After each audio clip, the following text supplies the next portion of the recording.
Leadership, Part 19. Today we're going to look at managing conflict.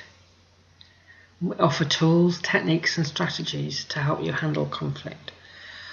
We have covered this topic in quite a lot of detail already and have reviewed topics such as minimising conflict, tackling conflict, and tools and techniques for dealing with conflict in the workplace. See the links placed there for you. It's almost inevitable that when you get a number of people working closely together, competing professionally and striving to achieve their targets and get noticed, that conflict will arise.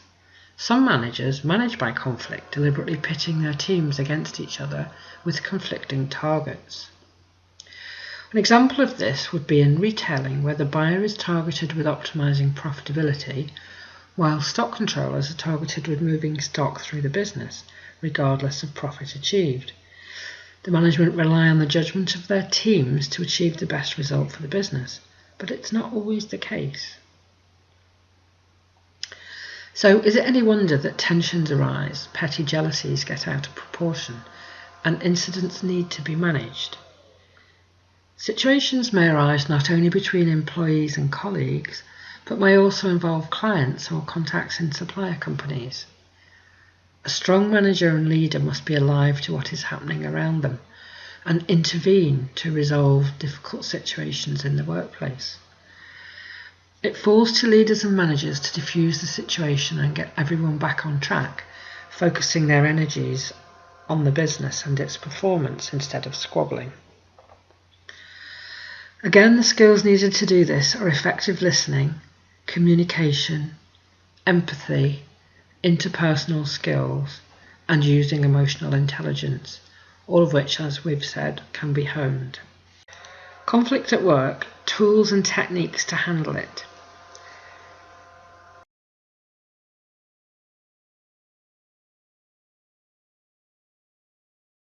First, analyse the cause of the problem. There may be several factors involved. Consider the personalities and motivations at play.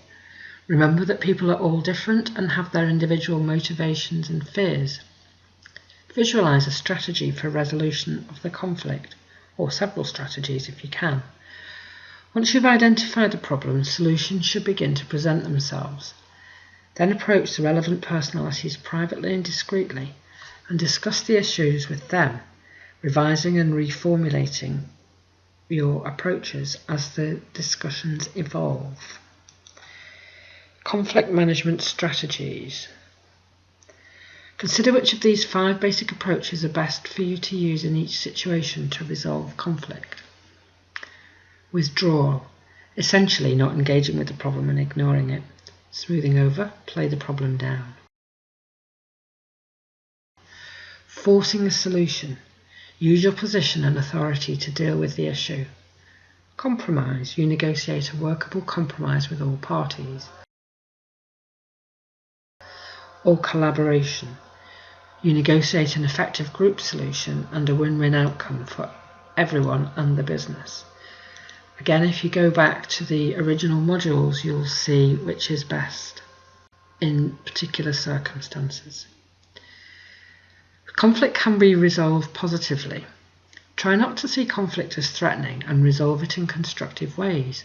This will improve performance and strengthen trust and respect for you among your team.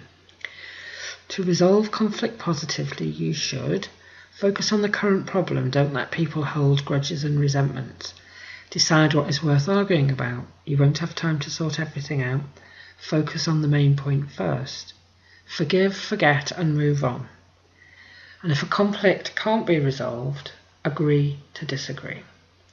That's it for today. See you again in the next part.